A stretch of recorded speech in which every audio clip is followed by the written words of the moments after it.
I'm in front of Interlaken city. I met a Indian gentleman. Okay, You my can name is describe Dhanraj. Dhanraj. So this is Yash Chopra. He made a Bollywood movie with Shah Rukh Khan. Yeah, He's I very know. famous. Right. So this guy made Interlaken famous. Yash Chopra. He's a Bollywood director. He's dead now. Yeah, I know him. Yeah. I live in India also. I'm also actor, so I know a lot of Okay, Bollywood. okay. So interesting. Yeah.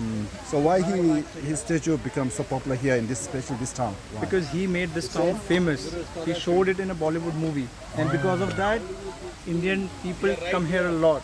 Okay. That is the reason he's very famous. Awesome. He made this place famous. Thank you. Look at here around. Do you know anything, some area about here? This looks like casino, popular casino. Yeah, it's a casino, the only casino in Interlaken.